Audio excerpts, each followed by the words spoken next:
கேள்வி நேரம் முடிந்த பிறகு நேரமில்லா நேரம் என்று சொல்லக்கூடிய 0 அவரில் அதி முக்கியத்துவம் வாய்ந்த பிரச்சனைகளை பேசுவதற்கான நேரத்தை பேரவைத் தலைவரிடம் கேட்டேன்.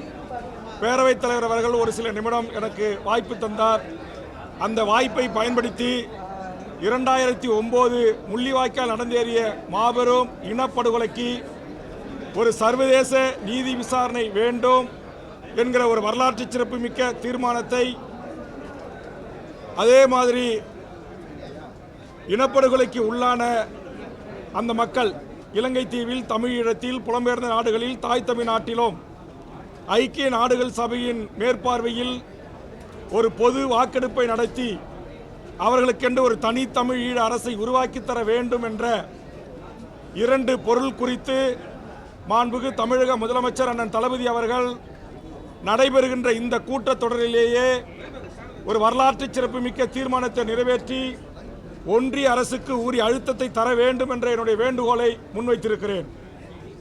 ஏற்கனவே அதிமுக ஆட்சியில் அம்மையார் ஜெயலலிதா அவர்கள் ஈழத்தில் நடந்தது இனப்படுகொலை என்றும் அதற்கு சர்வதேச நீதி விசாரணை நடத்தப்பட வேண்டும் என்றும் பொது வாக்கெடுப்பின் ஊடாக தனித்தமிழீழ அரசை உருவாக்கி தர வேண்டும் என்கிற தீர்மானத்தை நிறைவேற்றி ஒன்றிய அரசுக்கு தந்திருக்கிறார். இப்போது திராவிட முன்னேற்றக் கழக அரசும் அந்த தீர்மானத்தை நிறைவேற்றி ஒன்றிய அரசுக்கு உரிய அழுத்தம் தந்தால் இந்த ஆகஸ்ட் 15ஆம் நாள் ஐக்கிய நாடுகள் சபையினுடைய மனித உரிமை அமர்வில் 160 நாடுகளைச் சேர்ந்த அரச பிரதிநிதிகளும் மனித உரிமை செயல்பாட்டாளர்களும் பங்கெடுக்கிற காரணத்தினால் அந்த முக்கியத்துவத்தை கருதி இந்த தீர்மானத்தை நிறைவேற்றி தாருங்கள் என்று மாண்புமிகு தமிழக முதலமைச்சருக்கு அந்த இன்றைய சட்டப்பேரவையில் என்னுடைய வேண்டுகோளை முன்வைத்திருக்கிறேன்.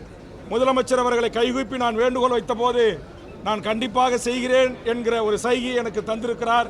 நிச்சயம் செய்வார் என்ற நம்பிக்கையோடு எனது அருமை பத்திரிகை ஊடக நண்பர்களின் வாயிலாக தமிழ்நாட்டில் இருக்கிற தமிழர் அமைப்புகளும் தமிழ் தேசிய அமைப்புகளும் தமிழ் ஈழ விடுதலையை ஆதரிக்கிற, தமிழீழத்தில் நடந்த இனப்படுகொலை என்று சொல்லுகின்ற கட்சிகளும் என்னுடைய இந்த கோரிக்கைக்கு வலு சேர்க்கின்ற வகையில் முதலமைச்சருக்கு கடிதங்களும் வேண்டுகோளை முன்வைக்க வேண்டும். நம்முடைய முதலமைச்சர் அமெரிக்காவுக்கு சென்ற போது உலக தமிழருடைய அமைப்புகளும் அமெரிக்கா தமிழ்ச்சங்கமும் அமெரிக்காவில் வாழ்கின்ற பல்வேறு தமிழ் அமைப்புகளும் ஈழத்தமிழர்களும் ஒன்று கூடி இந்த வேண்டுகோளை முன்வைத்திருக்கிறார்கள். அதையும் நான் சுட்டிக்காட்டிருக்கிறேன். இப்படி ஒரு தீர்மானத்தை நிறைவேற்றி தர வேண்டும் என்று முதலமைச்சரை சந்தித்து கடந்த சில மாதங்களுக்கு முன்பாக ஒரு கடிதத்தை முதலமைச்சர் கரங்களிலே நான் தந்திருக்கிறேன். நம்முடைய பேரவையினுடைய ஆவணத்தில் தமிழக சட்டமன்ற கோப்புகளில் அந்த தீர்மானம் அதிமுக ஆட்சியில் ஏற்றப்பட்ட தீர்மானம் அப்படியே இருக்கிறது. அதை ஒரே ஒரு நகல் எடுத்து தற்போதைய தேதியை மற்றும் மாற்றி அந்த தீர்மானத்தை நிறைவேற்றி ஒன்றிய அரசுக்கு அனுப்ப வேண்டியதான் வேலை. நான் பேசுகின்ற போதே சொன்னேன், இதனால் ஒன்றிய அரசுக்கோ மற்ற எந்த பிரச்சனைகளுக்கும் இந்திய இறையாண்மைக்கு எந்த பங்கமும் வந்துவிடாது. அதனால் முதலமைச்சர் நிறைவேற்றி தர வேண்டும் என்ற வேண்டுகோளை முன்வைத்திருக்கிறேன். ஒன்று. இரண்டாவது, மாண்புமிகு தமிழ்நாடு முதலமைச்சர் அவர்கள் இன்றைக்கு ஒன்றிய அரசினுடைய UGC என்ற அமைப்பு தமிழ்நாட்டுடைய வேந்தர்களை நியமிக்கம் செய்கின்ற அதிகாரத்தை மாநில அரசிடமிருந்து தட்டி பறித்து UGCயை தனி கையில் எடுத்துக்கொண்டு கல்வி பயிலாதவர்களை, பேராசிரியர்கள் இல்லாதவர்களை இன்றைக்கு வேந்தர்களாக நியமிக்கலாம் என்றும் 3 ஆண்டு என்பதை 5 ஆண்டு என்றும் ஒரு மோசமான ஒரு அறிவிப்பினை வெளியிட்டிருக்கிறார்கள். இதில் பெரிய கொடுமை, ஒன்றியத்தினுடைய மனிதவள மேம்பாட்டுத்துறை அமைச்சர் அவர்கள் தமிழ்நாட்டுடைய பள்ளிக்கல்வித்துறைக்கும் உயர்கல்வித்துறைக்கும் இதையெல்லாம் நீங்கள் ஏற்றுக்கொண்டால் தான் உங்களுக்கு நிதி தருவேன் என்று சொல்லுகிறார்.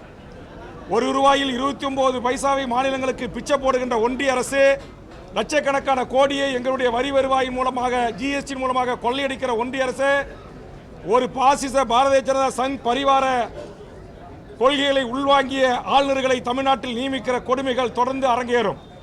தற்போது 6க்கும் மேற்பட்ட வைஸ் சான்சலர்கள் இல்லாத காரணத்தினால் மாணவருடைய கல்வி கேள்விக்குறியாக்கியிருக்கிறது.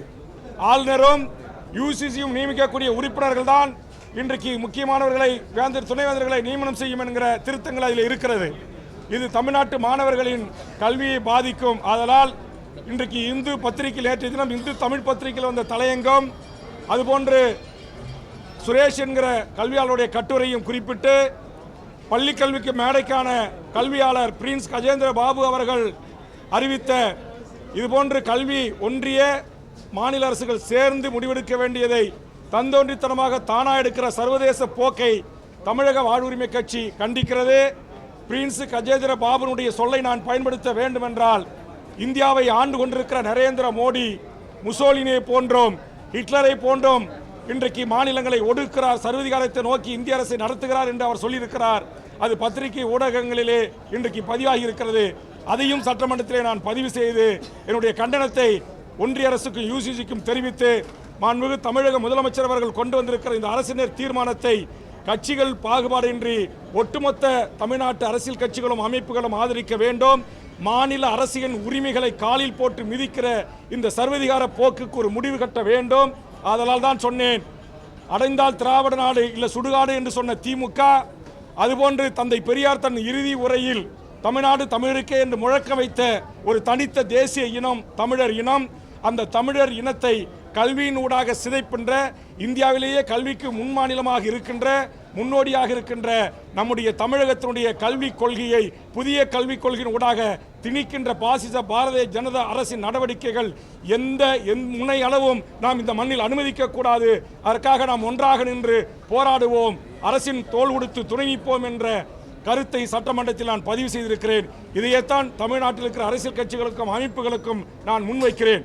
நமக்குள் அரசியல் இருக்கலாம், எதிர்க்கட்சி, ஆளுங்கட்சி, ஆண்ட கட்சி என்ற கருத்து இருக்கலாம். ஆனால் பாரதிய ஜனதா கனிம கொள்ளையில் இருந்து, மக்கள் விரோத திட்டங்களில் இருந்து, சட்டங்களில் இருந்து தமிழ்நாட்டின் தனித்துவத்தை சிதைக்கின்ற முயற்சியில் ஈடுபடுகிறார்கள்.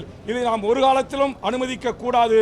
நாம் ஒற்றுமையாக இருந்து சதிகார திட்டங்களினுடைய டங்ஸ்டன் தொழிற்சாலையில் இருந்து, நம்முடைய கன்னியாகுமரி கனிம திட்டத்தில் இருந்து, நம்முடைய பரந்தூர் விமான நிலையத்தில் இருந்து, நம்முடைய எண்ணூரை பாதுகாப்பதற்கு மீனவர்களும் தமிழர்களும் போராடுகிறார்களோ, இன்றைக்கு அனல் மின் நிலையம் என்று இந்த விடயங்கள் அனைத்திலும் அதானி துறைமுகத்துக்கு தாரை வார்க்கிற நாசகர மோசகர திட்டங்களை எதிர்ப்பிலே நாம் ஒன்றாக நிற்க வேண்டும் என்று எனது அருமை பத்திரிகை ஊடகங்களின் சார்பாக தமிழ் தேசிய அமைப்புகளுக்கும், திராவிட பெரியாரிய இயக்கங்களுக்கும், முற்போக்கு இயக்கங்களுக்கும், சுற்றுச்சூழல் அமைப்புகளுக்கும் வேண்டுகோளை முன்வைக்கிறேன். நன்றி, வணக்கம்.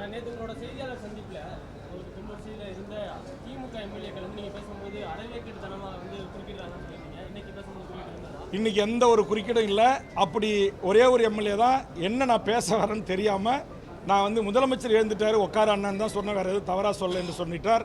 சில அமைச்சர்கள் சில எம்எல்ஏக்களே இதற்கு நிலையத்தில் வருத்தம் தெரிவித்து விட்டார்கள். அதனால் அந்த பிரச்சனை இனி அப்படி ஒரு பிரச்சனை வராது. வந்தால் உங்களோடு சொல்லுகிறேன். நன்றி. இல்லை, அது என்னன்னே தெரியல. நேரலையில் நேற்று கூட இன்னும் எனக்கு நான் பேசப்பட்ட அந்த 4 கவன ஈர்ப்புகள் கொண்டு வந்து பேசியிருக்கிறேன். அதனுடைய வீடியோ எனக்கு இன்னும் நம்முடைய செய்தி மக்கள் தொடர்பு துறையிலேருந்து தரல.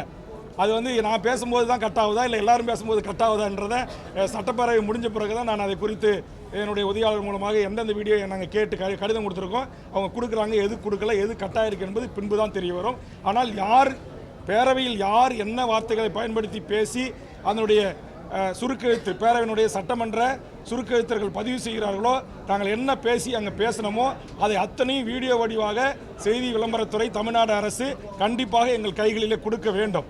அப்போதான் நாங்கள் மக்களுக்காக, தமிழுக்காக, மொழிக்காக, இந்த சதிகார திட்டங்களுக்காக பேசியிருக்கிறோம் என்பதை எங்களுடைய வாக்களித்து எங்களை தேர்வு செய்யப்பட்ட மக்களுக்கு கொண்டு போய் சேர்க்க முடியும்.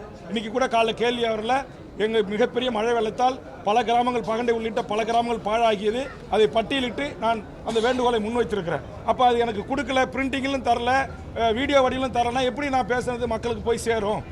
ஆக மக்கள் எதுக்கு உங்களை நாங்கள் ஓட்டு போட்டு தேர்ந்தெடுத்தோம், எங்களுடைய வழிகளை, எங்களுடைய வேதனைகளை பேசுனீங்களான்னு கேள்வி கேட்கும்போது எப்படி நான் உங்களுக்கு பதில் சொல்ல முடியும்? அதனால் அதில் 234 எம்எல்ஏக்கள் ஆளுங்கட்சி, எதிர்க்கட்சி, கூட்டணி கட்சியெல்லாம் பார்க்காம எல்லாருக்கும் அவர்கள் கைகளில் அவருடைய ஸ்பீச் காப்பி கிடைக்குது, அதில் எந்த தடையும் இல்லை.